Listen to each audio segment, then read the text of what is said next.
As we all know that Russia has attacked Ukraine for the past weeks. Russia, being ruthless, is trying hard to get the upper hand. They have shattered international laws and many policies. No one knows what will happen next. So, we have brought you some of the best martial arts that will help in urban warfare and a survival guide that will be your savior in the tough call. Today's topic will keep you and your family safe and sound. So, let's start our video with: to survive urban warfare, one must be a martial artist that will help in keeping him and his family safe and sound. But before we start telling you about all the martial arts that'll help in keeping you alive, one should know what type of martial arts. Selecting the type is important. The one you should avoid in the first place is combat sports. These are the martial arts which have a sporting element in their core. These martial arts are played given some rules not to harm your opponent seriously, while in warlike situations, one will have to completely overlook these rules. But this also doesn't mean all of the combat sports will be useless. To keep things short and simple, one should know the martial arts that are being taught to soldiers, because this will help you in your survival journey. As you would have seen in many movies that soldiers are the best survivalists, you'll have to think like a soldier, whether you're in a rural or urban area. So, some of the best martial arts that are taught to our heroes are down the line. This fighting style was developed during the era of the 1930s. This martial art was developed keeping in mind the inevitabilities of self-defense in a close hand-to-hand situation.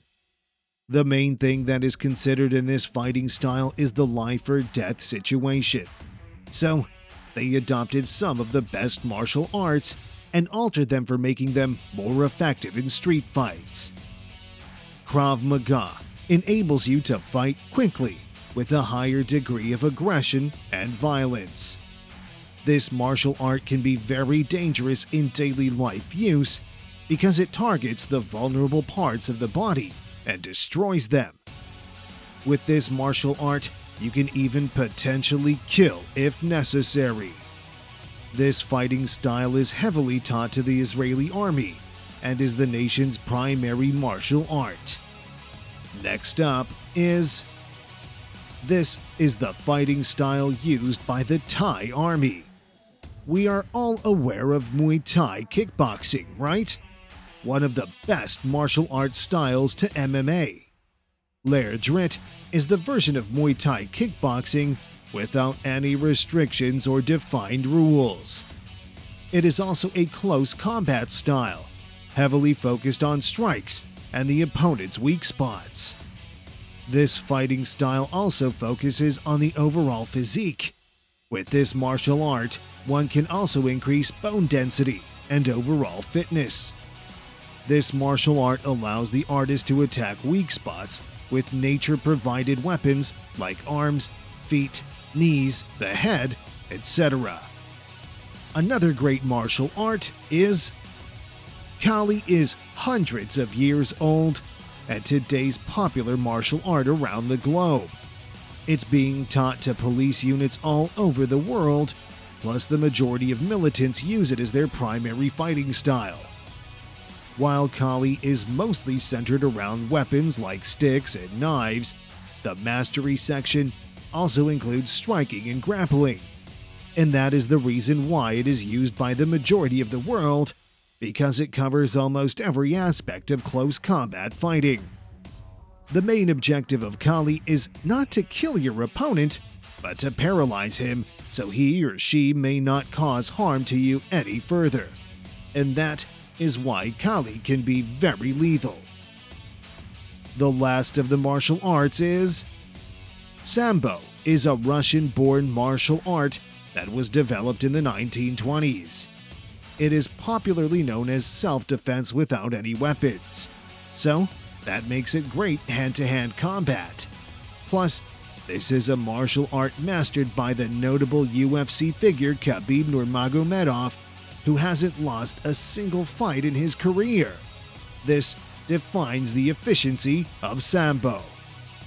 Sambo focuses on joint locks, chokes, throws, and striking, etc. Despite that, it is known as a style without any weapons.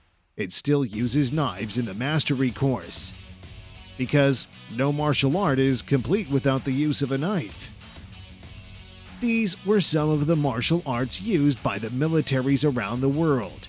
Now, it's time for the survival section.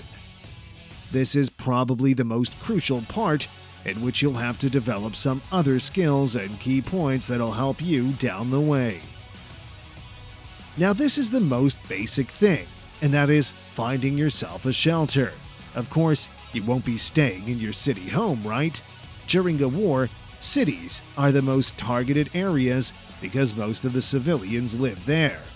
So the first thing you would need to do is find yourself a shelter far away from the city or populated area. After finding yourself a secure shelter, the best deal will be how to stay alive in that life or death situation and how to keep yourself and your family safe. Survival gear is the most important thing to have while you're on the run, but there's a difference in gear for rural areas and urban areas. If you'll be sheltering in a rural area, then I suggest running down some articles which will help you in the wilderness survival, because you'll be relieving on the natural resources in the wilderness. Since this video is focused on urban areas, so we'll be teaching you the Urban Survival Guide. This bag should be your priority in your gear arsenal. This bag contains all that you need to survive during an urban crisis. This bag shall carry the first aid kits, some tablets, a knife, scissors, etc. It should also have water treatment tablets. These tablets will help in killing any viruses and pathogens. The water treatment tablets are far better than the standard camping filter because it doesn't kill any viruses at all. As you would have seen in many movies and web series, that scavenging is the most important thing to do. This is indeed true. Stay well aware of looters and don't be pathetic about your choice of looting, and don't carry out TVs, expensive shoes, etc. These types of items are useless to you. If you have the loot for at least 30 days, you're good to go peacefully. But even if you don't have items to pass you a month, that's okay. Just do a little bit of looting and find yourself a safe shelter. You can always scavenge when you're safe and sound. Other than the requirements for survival, one should know some professionals defined tips that will increase your survival chances. Be well aware of your surroundings. Observation is what will keep you alive in that crisis. You should keep a close eye on the surroundings and your company. This will save you from a lot of trouble. The second one is staying up to date. No matter how busy you are during your survival, you should also keep yourself informed about the current economical level, the politics, and the present social scenario. If you can't keep yourself aware of the faraway situations, at least you should keep yourself checked in the locale. One should also keep himself aware of the development in the surrounding. On the third, don't be overmuch friendly. Focus on your survival. I'm not saying don't help others, but don't make it your priority, because they will then try to use your friendliness to their advantage and will cause you much trouble. Always be prepared for the worst. This is the most crucial tip of all time. It will save you and your family from being oppressed and maybe worse. So be attentive to tiny, little details. These were some of the basics one should definitely survive the crisis of urban warfare or any other natural disaster. If you guys have some other survival tips, then don't forget to mention some in the comments section.